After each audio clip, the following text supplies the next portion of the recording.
Welcome to विद्यालय study point. आज की इस वीडियो में हम डिस्कस करने वाले हैं क्लास 11th का हिंदी इलेक्टिव का एक पेपर। एंड ये आपका पेपर कल होने वाला है, आप सभी को पता होगा, उसके लिए इम्पोर्टेंट है ये पेपर। इस पेपर को आपको अच्छे से करके जाना है। एंड ये हम पेपर नंबर 1 कर रहे हैं हिंदी का। एंड ये पेपर के पैटर्न की बात करें हम तो 3 घंटे आपके पास होंगे पेपर करने के लिए। 80 नंबर का ये आपका हिंदी का पेपर होगा। हिंदी दो टाइप की होती है, एक इलेक्टिव एक कोर। तो ये इलेक्टिव है आपका, ये ध्यान रखना है।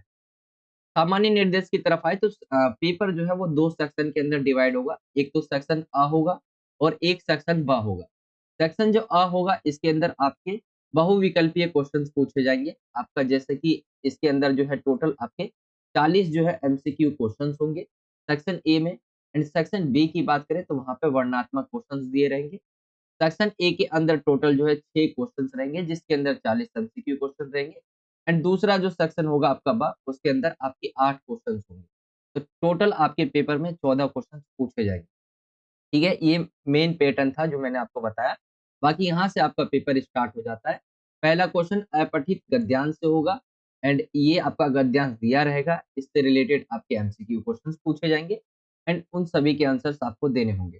तो ये आप देख सकते हैं कुछ इस तरह से आपका गद्यांश दिया हुआ है। इसे आपको पढ़ना नहीं है, डायरेक्ट क्वेश्चन की तरफ आना है, इससे आपका टाइम बचेगा।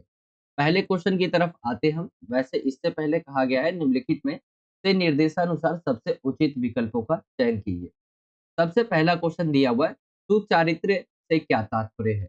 ये आपको पैसेज के अंदर जो है मिल जाएगा। सुचारित्र का मतलब पूछा गया है सच्चा चरित्र है, अच्छा चरित्र है, मिथ्या चरित्र है या बुरा चरित्र है। ये आपके ऑप्शंस दिए हुए हैं।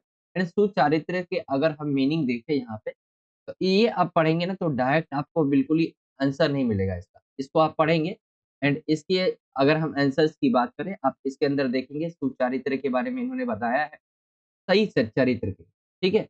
देखेंगे यहाँ पे जैसे यहाँ पे लिखा हुआ है सुचारित्र से व्यक्ति ही नहीं समाज भी सुवासित होता है और इससे इस सुवास से राष्ट्र यशस्वी बनता है। यानी सुचारित्र जो है अच्छे चरित्र की बात हो रही है यहाँ पे। इसका डायरेक्ट आपको आंसर नहीं मिलेगा। आप पैसेज पढ़ेंगे तो इसके अंदर जो विशेषता है वो सच्चे चरित्र के बारे में है। ऑप्शन का इसका राइट आंसर हो जाएगा सच्चा चरित्र, इसकी मीनिंग होगी। आगे आते हैं दूसरे क्वेश्चन की तरफ। दूसरा क्वेश्चन है, गद्यांश के अनुसार समाज की शोभा और शक्ति कौन होता है? बलवान व्यक्ति, समर्थवान व्यक्ति, धनवान व्यक्ति या चरित्रवान व्यक्ति? गद्यांश अगर देखें इसके अनुसार पूछा गया है कि समाज की शोभा और शक्ति कौन होता है। जैसे अगर हम देखें चरित्रवान व्यक्ति समाज की शोभा शक्ति है। तो यहाँ पे हमें आंसर मिल गया चरित्रवान व्यक्ति। अगर इसके ऑप्शंस को देखें हम तो ये आपका राइट आंसर निकल कर आ जाएगा ऑप्शन भ, चरित्रवान व्यक्ति जो है इसका राइट आंसर होगा।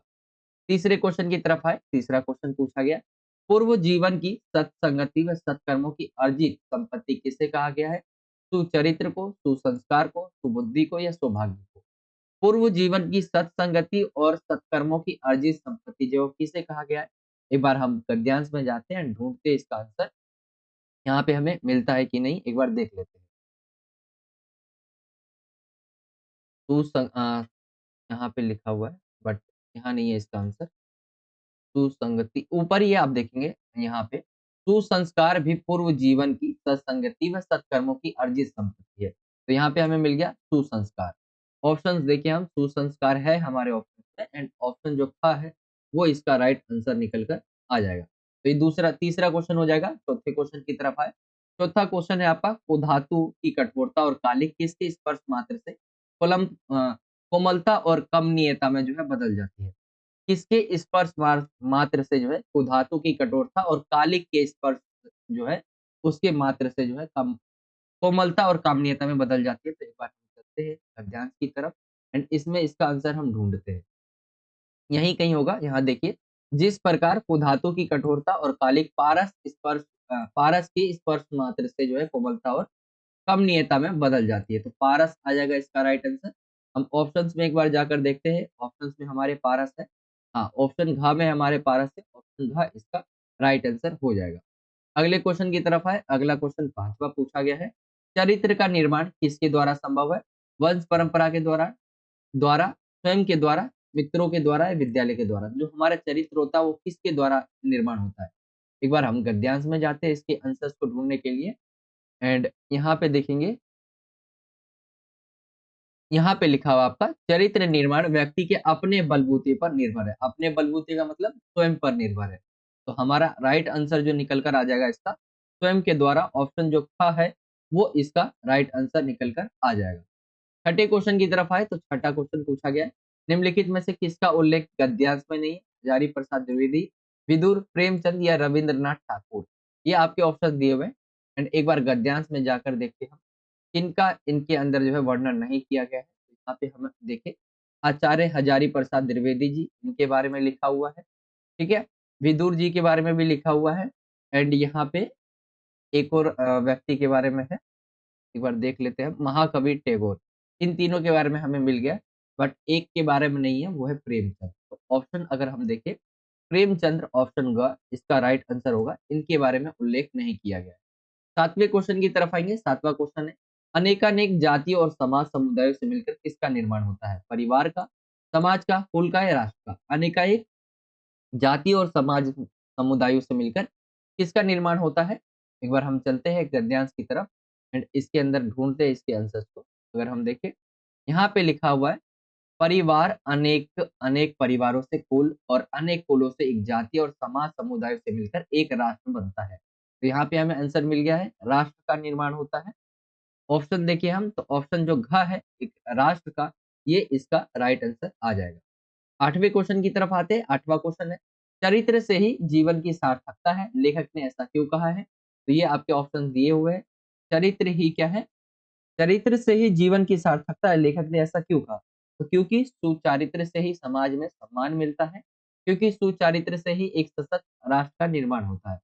तो जीवन की सार्थकता अगर हम देखें, तो आप इस पैसेज को पढ़ेंगे तो ये दोनों ही आंसर आपको जो शुरू के हैं का, दोनों ये लगेंगे राइट आंसर एंड इसको आप पढ़ेंगे ना, कुछ ऐसे क्वेश्चंस भी होंगे जो आप निष्कर्ष निकालेंगे गद्यांश का, तब आपको मिलेगा, ठीक है। तो इसलिए कहा है एंड अगर हम देखें एक बार पैसेज में भी देखते हैं, ढूंढने की कोशिश करते हैं, चरित्र से ही जीवन की सार्थकता है, लेखक ने ऐसा क्यों कहा? अगर हम देखें पैसेज के अंदर एक बार, चरित्र से ही जीवन की सार्थकता है, कहाँ पे कहा गया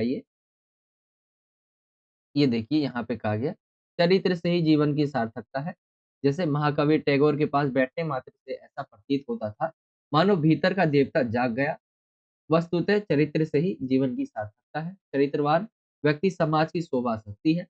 ये अगर हम देखें, हमें निष्कर्ष ही निकालना पड़ेगा एंड ये हमें दोनों ही चीज़ें सही लगती है, क्योंकि सुचारित्र से ही समाज में सम्मान मिलता है, ये भी सही हो जाएगा और क्योंकि सुचारित्र से ही एक सशक्त राष्ट्र का निर्माण होता है। उपयुक्त दोनों कथन जो सही होगा, ऑप्शन ग इसका राइट आंसर आएगा। 9वें क्वेश्चन की तरफ आए, पूरे राष्ट्र के चरित्र पर संकट कब उत्पन्न हो जाता है? जब समाज सुचारित्र होता है, जब व्यक्ति सुचरित्र होता है, जब व्यक्ति कुचरित्र होता है या जब व्यक्ति के कार्य में स्थिर होता है। अगर हम देखें पूरे राष्ट्र के चरित्र पर संकट कब उत्पन्न हो जाता है, एक बार गद्यांश की तरफ आते हैं हम एंड इसके अंदर ढूंढने की कोशिश करते हैं इसका राइट आंसर। देखिए यहाँ लिखा हुआ है व्यक्ति विशेष के स्थिर चरित्र होने से पूरे राष्ट्र पर जो है चरित्र संकट जो है उपस्थित अ, हो जाता है, यहाँ पे आएगा उपस्थित हो जाता है एंड इसका अगर हम राइट आंसर देखें तो ये आपका ऑप्शन जो घ है, जब व्यक्ति कार्य में स्किल होता है, ऑप्शन घ इसका राइट आंसर आ जाएगा। एंड लास्ट जो आपका 10वां क्वेश्चन रहेगा इस पैसेज का, पूछा गया है अनुवांशिक परंपरा, परिवेश और परिस्थिति व्यक्ति को क्या देते हैं? अर्जन, प्रेरणा, उत्तराधिकार या भौतिक संपत्ति। अगर देखेंगे पैसेज के अकॉर्डिंग इसके अंदर एक बार जाकर हम देखते हैं वैसे इसके आंसर को। यहाँ पे देखें आनुवांशिक परंपरा, परिवेश और परिस्थिति उसे केवल प्रेरणा दे सकते हैं। तो यहाँ पे प्रेरणा राइट आंसर आ जाएगा एंड ऑप्शंस में अगर हम देखें आपका प्रेरणा दिया हुआ है, ऑप्शन ख इसका जो है राइट आंसर प्रेरणा आ जाएगा। तो ये आपके 10 क्वेश्चंस एमसीक्यू के रहेंगे पहले क्वेश्चंस के अंदर। आई होप कि आप समझ गए होंगे। पहला क्वेश्चन था जो कि आपका कंप्लीट हो गया है। तो इस तरह से आपके एग्जाम में जो है पहला क्वेश्चन पूछा जाएगा, जो कि अपठित गद्यांश का होगा एंड इसके अंदर 10 आपके एमसीक्यू क्वेश्चन पूछे जाएंगे। पहला क्वेश्चन आपका 10 नंबर का होगा एंड ये कंप्लीट हो जाएगा। दूसरे क्वेश्चन की तरफ आएंगे। दूसरा अपठित पद्यांश दिया रहेगा आपका एंड इससे रिलेटेड आपसे जो है क्वेश्चन पूछे जाएंगे।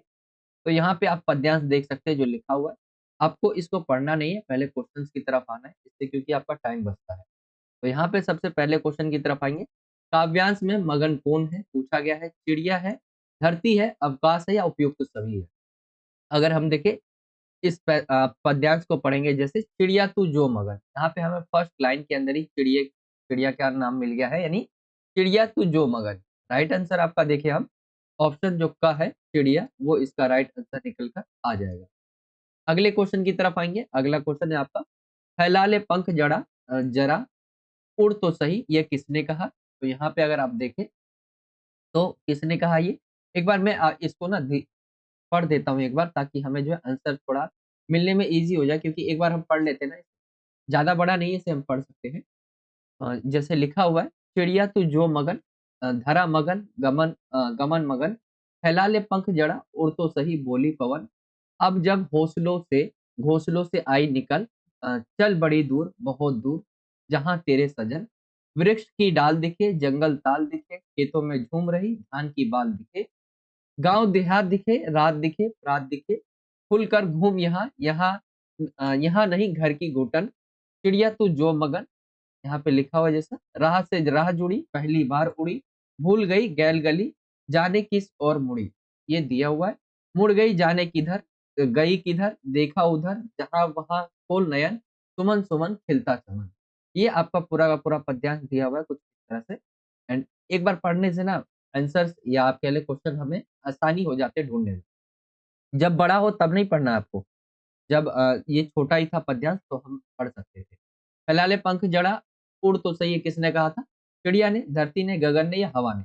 अगर हम देखें यहाँ पे अभी हमने पढ़ा था फैलाले पंख जरा उड़ तो सही बोली पवन। तो राइट आंसर आपका पवन, यानी पवन का पर्यायवाची क्या होता है? हवा। तो यहाँ पे राइट आंसर आपका ऑप्शन जो घ है वो निकल कर आ जाएगा हवा ने। अगले क्वेश्चन की तरफ आए, थर्ड क्वेश्चन पूछा गया, खेतों में झूम रहा है चिड़िया, धान के बाल, सूरजमुखी या हवा। तो अभी हमने पढ़ा था खेतों में जो है झूम रहा है, आगे देखें हम यहाँ पे, तो खेतों में झूम रही धान की बाल दिखे। ठीक है, तो यहाँ पे ऑप्शन आपका जो है अगर हम देखें राइट आंसर धान की बाल आ जाएगा। एंड अगर देखें थर्ड का राइट आंसर ऑप्शन था धान की बाल। आगे की तरफ आए हम, क्वेश्चन नंबर फोर्थ है, घर जैसी घुटन कहाँ नहीं है? पिंजड़े में, प्रकृति में, घोंसलों में या गुफाओं में? ये आपका क्वेश्चन नंबर 4 दिया हुआ है। एंड घर जैसी घुटन कहाँ नहीं है? आप इसको आप पढ़ेंगे पद्यांश को, तो आपको इस चिड़िया के बारे में यहाँ पे देखेंगे। यहाँ देखे, गांव देहात दिखे, रात दिखे, प्रात दिखे, खुलकर घूम यहाँ नहीं घर की घुटन। यहाँ पे घोंसलों की बात हो रही है। घोंसले से किस प्रकार जो है चिड़िया जो है गांव, प्रकृति सारी चीजें देख पाती है। घर जैसी घुटन कहाँ नहीं है? वो है घोंसलों में। ऑप्शन ग इसका राइट आंसर निकल कर आ जाएगा। पांचवें क्वेश्चन की तरफ आएंगे। पांचवा क्वेश्चन है, चिड़िया गैल गली क्यों भूल जाती है? क्योंकि वो पहली बार उड़ी है, क्योंकि वह उन गलियों में कई बार उड़ चुकी है, क्योंकि उस पर अभी छोटे हैं, उसके पर अभी छोटे हैं, क्योंकि उसे राह दिखाने वाला कोई नहीं है। ये ऑप्शन दिए हुए चिड़िया गैल गली क्यों भूल जाती है। अगर हम इस पद्यांश की तरफ चले तो यहाँ पे हमने पढ़ा था भूल गई गैल गली, यहाँ पे देखेंगे जाने किस ओर मुड़ी लिखा हुआ है आपका। एंड यहाँ पे इसका राइट आंसर देखिए, तो पहली बार उड़ी इसी वजह से जो ये गैल गली भूल जाती है। तो राइट आंसर अगर हम देखें क्योंकि वह पहली बार उड़ी, ऑप्शन का इसका राइट आंसर हो जाएगा। छठे क्वेश्चन की तरफ आए। छठा क्वेश्चन है, चिड़िया के घोंसले से निकल पाने का क्या कारण है? हवा के साथ उसकी पहचान, विवाह और घोंसले का निर्माण, घोंसला और उड़ने की कामना या इनमें से कोई नहीं। अगर हम देखें चिड़िया के घोंसले से निकल पाने के क्या कारण है, तो जब चिड़िया जो है बहुत छोटा होता है एंड वो घोंसले से निकलने की कोशिश करता है, तो उसमें सबसे बड़ी चीज क्या काम आती है? यहाँ पे देखिए इसके अंदर आपको मिल जाएगा। अ, यहाँ पे देखें अब जब घोंसले से आई निकल, तो यहाँ पे हौसले, यानी यहाँ पे अगर हम देखें आंसर को, तो यहाँ पे आपका आंसर हौसला और उड़ने की कामना, ऑप्शन जो ग है वो इसका राइट आंसर होगा। सातवें क्वेश्चन की तरफ आए। सातवां क्वेश्चन है, कवि चिड़िया को आंखें खोलकर क्या देखने के लिए कहता है? फूलों से भरी फुलवारी, सब्जियों की क्यारी, हाथी की सवारी या नदियां न्यारी। यहाँ पे देखिए कवि चिड़िया को आंखें खोलकर क्या देखने के लिए कहता है। एक बार हम चलते हैं इसके अंदर पद्यांश की तरफ। एंड यहाँ पे देखिए, देखा देखा वहां खोल नयन, सुमन सुमन खिलता चमन। सुमन सुमन का मतलब फूल। ठीक है, एंड यहाँ पे राइट आंसर अगर हम आए, फूलों से भरी फुलवारी, ऑप्शन जो का है वो इसका राइट आंसर होगा। एंड लास्ट आपका 8वां रहता है क्वेश्चन, गैल गली के बारे में पूछा गया, इसमें कौन सा अलंकार है? श्लेष है, रूपक है, अनुप्रास है या उपमा है? तो ये आपके ऑप्शन दिए हुए हैं एंड अगर इसका राइट आंसर हम देखें तो ये आएगा आपका उपमा। तो ये आपका हो जाएगा ऑप्शन का राइट आंसर, गैलगली में उपमा अलंकार है। एंड इस तरह से ये 8 नंबर का रहेगा आपका दूसरा क्वेश्चन। ये भी कंप्लीट हो जाएगा एंड इसमें भी आपके एमसीक्यू टाइप क्वेश्चंस ही पूछे जाएंगे और ये अपठित पद्यांश होगा। तो ये आपका हो गया दूसरा क्वेश्चन जो हमने डिस्कस किया। आई होप कि आप यहाँ तक जरूर समझ गए होंगे किस तरह से आपको ढूंढ के ही करना होता है इन क्वेश्चंस के आंसर्स को। ऐसा नहीं है कि पहले से आपने पढ़ा होगा, आपको डायरेक्ट जाना है, उसे पढ़ना है, आंसर देना है। तो दूसरा क्वेश्चन आपका जो है कुछ इस तरह से हो जाएगा एंड अब हम आते हैं सेक्शन आपका सॉरी अभिव्यक्ति और माध्यम में, जो कि खंड आ में ही रहेगा आपका। अभिव्यक्ति और माध्यम से आपसे एमसीक्यू टाइप क्वेश्चंस पूछे जाएंगे, जो कि थर्ड क्वेश्चन से स्टार्ट होगा। एंड थर्ड क्वेश्चन पूछा गया है, निम्नलिखित में से निर्देशानुसार सबसे उचित विकल्पों का चयन कीजिए। तो यहाँ पे आते हैं हम क्वेश्चन की तरफ, जो क्वेश्चन दिए हुए जैसे पहला क्वेश्चन दिया हुआ आपका, टेलीफोन, इंटरनेट, फैक्स, समाचार पत्र, रेडियो, टेलीविजन, सिनेमा आदि विभिन्न माध्यम है, ये किसके हैं? संचार के हैं, जनसंचार के हैं, संचार और जनसंचार के हैं, इनमें से कोई नहीं। टेलीफोन, इंटरनेट आजकल हम यूज करते हैं जो, ये सारे किसके जो है माध्यम है? अगर हम देखें तो ये संचार और जनसंचार दोनों के हैं। ऑप्शन जो का है वो इसका राइट आंसर निकल कर आ जाएगा। दूसरे क्वेश्चन की तरफ आए। दूसरा क्वेश्चन है, प्राप्त संदेश का कूटवाचन कौन करता है? प्राप्त करता। कूटवाचन का मतलब होता है कुछ ऐसा संदेश जिसकी मीनिंग अर्थ ना हो, जिसका कोई अर्थ ना हो एंड उसको क्या है, जो प्राप्त करने वाला होता है, प्राप्त संदेश जो प्राप्त करने वाला होता है वो उसकी मीनिंग निकालता है। यहाँ पे ऑप्शन दिए संदेशवाहक, संदेश प्रसारक, इनमें से कोई नहीं। तो प्राप्त संदेश का कूटवाचन कौन करता है? वो है प्राप्तकर्ता ऑप्शन का। ऐसे शब्द आप एक तरह से या ऐसे वर्ड बोल सकते हैं जिसकी मीनिंग नहीं होती, बट वो इनकी मीनिंग निकालते हैं। प्राप्त करता है ऑप्शन का इसका राइट आंसर हो जाएगा। थर्ड क्वेश्चन की तरफ आए। थर्ड क्वेश्चन है, सरकार और संस्थाओं के कामकाज पर जो है निगरानी रखने का कार्य करता है जनसंचार, लोक संचार, समूह संचार या अंतर व्यक्तित्व। सरकार और जो भी संस्थाएं, हमारे संस्थाओं का मतलब है हमारे जो भी एक तरह से बहुत सारे ऑफिस, एक तरह से आप कह सकते हैं जैसे हम प्राइवेट ऑफिस कहते हैं, वैसी गवर्नमेंट ऑफिस आप लेके चले। तो सरकार और जो भी संस्थाएं हैं वो जो भी काम करते हैं उनके ऊपर निगरानी रखने का कार्य करता है जनसंचार। ऑप्शन का इसका राइट आंसर निकल कर आ जाएगा। फोर्थ क्वेश्चन की तरफ आए। फोर्थ क्वेश्चन पूछा गया है, सबसे बेहतर संचार करने की क्षमता और कुशलता किसकी है? पक्षियों की, मनुष्य की, पशुओं की या इनमें से कोई नहीं?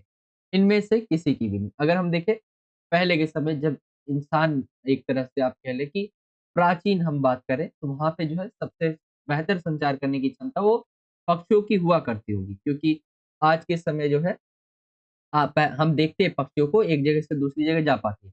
लेकिन आज के संदर्भ में अगर हम देखें तो सबसे तेज जो है संचार कर पाता है वो है मनुष्य।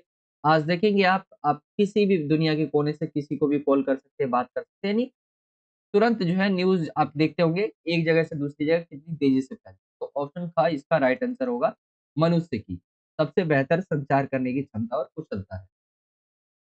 5वें क्वेश्चन की तरफ आए। 5वां है, टेलीविज़न पर देखे गए क्रिकेट मैच को क्या कहते हैं? हमारे टीवी के ऊपर क्रिकेट मैच चल रहा होता है तो वो लाइव दे रहा होता है, तो उसको क्या बोलते हैं? सीधा प्रसारण, प्रत्यक्ष प्रसारण, परोक्ष प्रसारण या हवाई प्रसारण। अगर हम देखें तो सीधा प्रसारण यानी लाइव ऑप्शन का इसका राइट आंसर होगा। ठीक है? तो ये आपका हो जाएगा क्वेश्चन नंबर थर्ड एंड इसके अंदर आपके 5 एमसीक्यू क्वेश्चन जो आपके अभिव्यक्ति और माध्यम वाला बुक है, उससे पूछा जाएगा।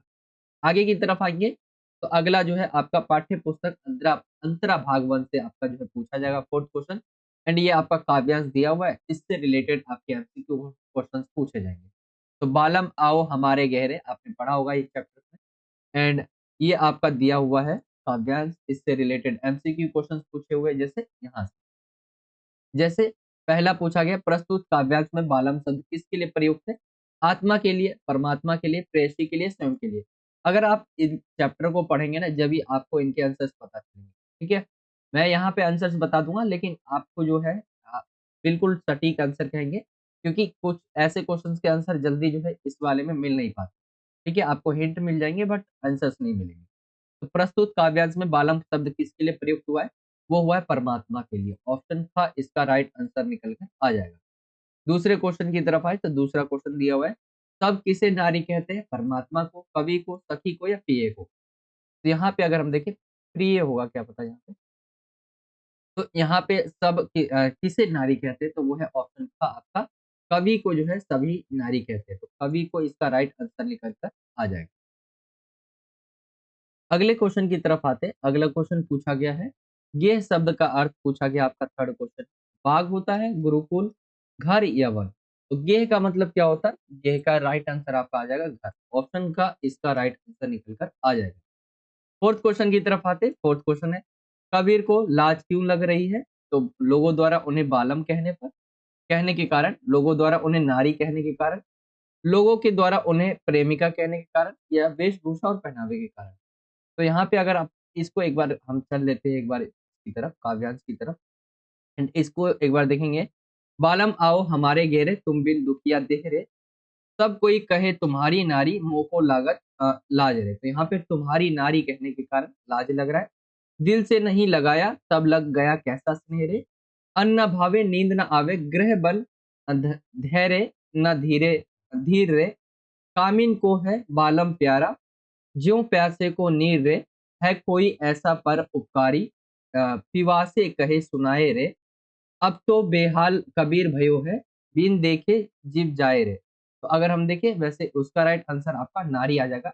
नारी कहने पर जो उन्हें एक तरह से लज्जा आ रही है, यानी शर्म आ रही है। ठीक है, सॉरी, श्रम कह रहा हूँ मैं, शर्म आ रही है। लाज क्यों लग रहा है? तो वो है नारी कहने के कारण। ऑप्शन का इसका राइट आंसर निकल कर आ जाएगा। पांचवें क्वेश्चन की तरफ आए तो पांचवा क्वेश्चन पूछा गया है, अन्न न भावे नींद न आवे, यह स्थिति कबीरदास जी की क्यों हुई है? तो पत्नी के प्रति अन्यन प्रेम के कारण, प्रेयसी के प्रति अन्यन प्रेम के कारण, परमात्मा के प्रति अन्यन प्रेम के कारण, या उपरोक्त में से कोई नहीं। परमात्मा के प्रति अन्यन प्रेम के कारण ये हुआ है। राइट आंसर आपका ऑप्शन ग आ जाएगा। ठीक है, तो ये हो जाएगा इसका राइट आंसर। एंड इसके अंदर आपके 5 क्वेश्चंस दिए रहेंगे। अंतरा भाग 1 है जो आपके क्वेश्चन, उससे पूछे जाएंगे काव्यांश पर आधारित। तो ये आपका हो जाएगा 5 क्वेश्चन। इसके बाद आते हैं हम क्वेश्चन नंबर 5 की तरफ। एंड इसके अंदर जो है आपका गद्यांश दिया रहेगा, आपकी किताब से ही दिया रहेगा, एंड उससे रिलेटेड आपके क्वेश्चंस पूछे जाएंगे।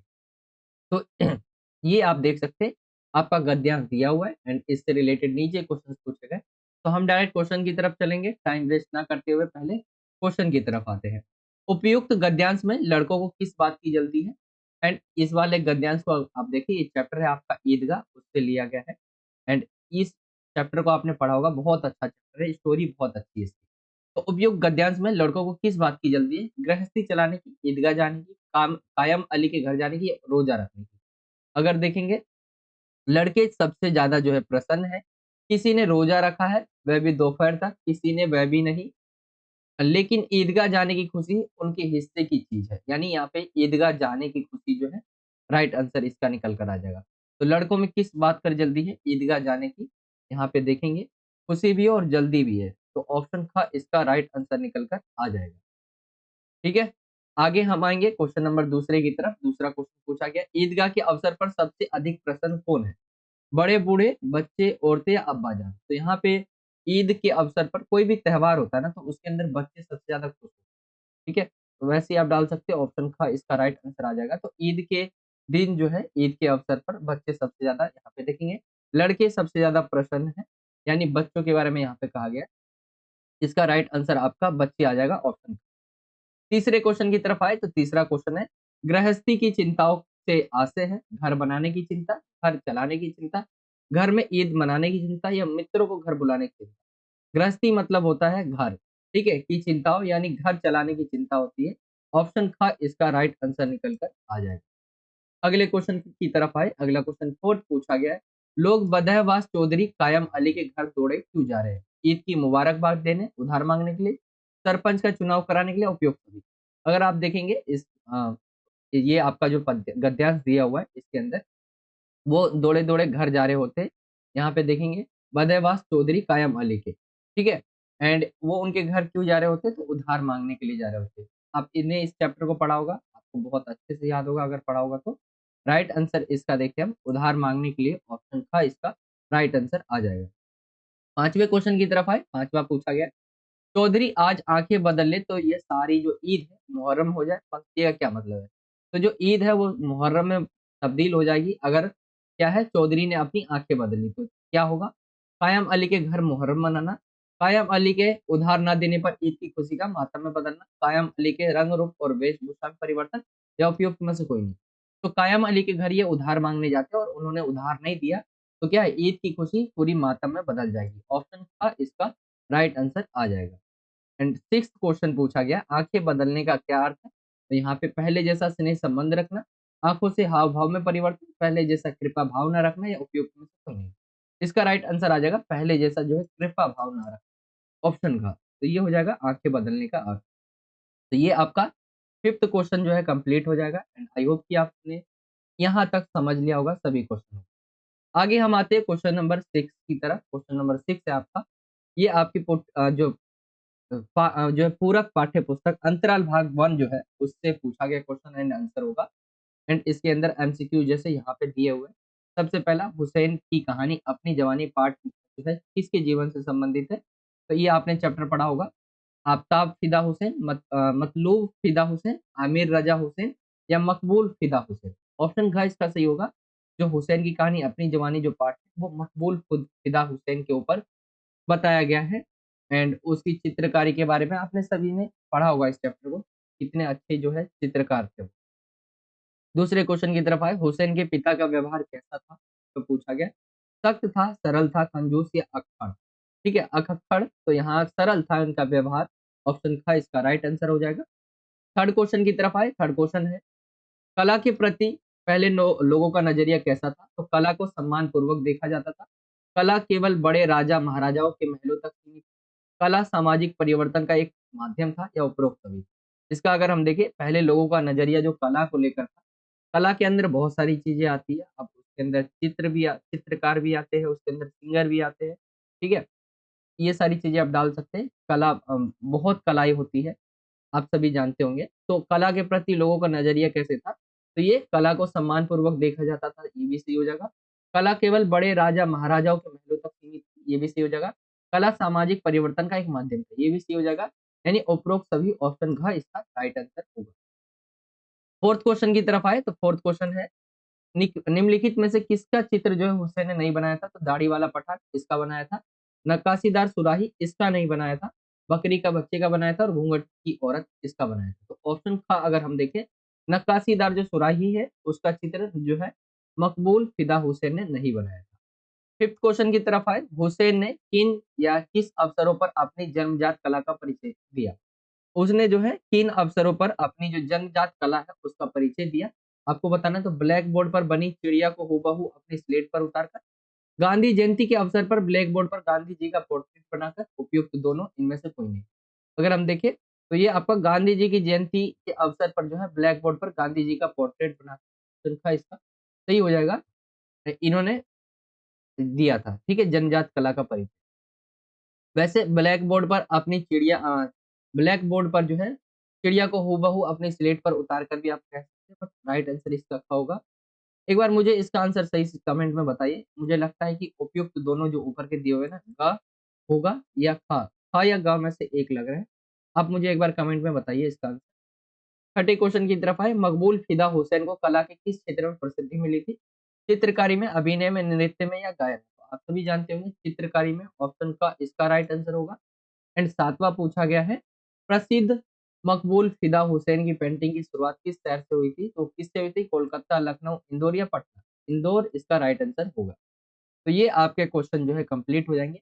एंड ये आपका सेक्शन जो ए है, आप इसे खंड आ कहेंगे, ये आपका कंप्लीट हो जाएगा। इसके अंदर आपके 40 एमसीक्यू क्वेश्चन टोटल पूछे जाएंगे। 80 नंबर का आपका पेपर होता है, 40 नंबर का तो आपका ये हो जाएगा, 40 नंबर का section B. And section B के अंदर जो है आपके वर्णनात्मक क्वेश्चन पूछे जाएंगे। जो एमसीक्यू वाला सेक्शन था पूरा कंप्लीट हो गया है। आई होप कि आप समझ गए होंगे इन सभी क्वेश्चंस को। एंड पेपर का जो पार्ट 1 है हम यहीं तक रहने देते हैं फर्स्ट पेपर का। पार्ट 2 का लिंक आपको डिस्क्रिप्शन में मिल जाएगा, जहाँ पे हम वर्णनात्मक क्वेश्चन जो बच गए, यानी सेक्शन जो बी रह गया हमारा खंड ब, उसको हम डिस्कस करेंगे सेकेंड पार्ट के अंदर। आई होप कि आपको वीडियो अच्छा लगा होगा। वीडियो अच्छा लगा तो वीडियो को लाइक करें, ज्यादा से ज्यादा अपने दोस्तों में शेयर करें। अगर आप हमारे चैनल पर नए हो तो नीचे आपको सब्सक्राइब का बटन मिल जाएगा, आपको उस पर क्लिक करना है सब्सक्राइब वाले बटन पे, एंड बेल के आइकन को ऑल पे सेलेक्ट कर देना है। इससे जब भी हम नई वीडियो डालेंगे तो आप तक नोटिफिकेशन पहुंच जाया करेगा। बाकी यही था आज का वीडियो, मिलता हूँ आपसे अगली और एक्साइटिंग वीडियो में। जब तक के लिए जय हिंद, जय भारत, वंदे मातरम।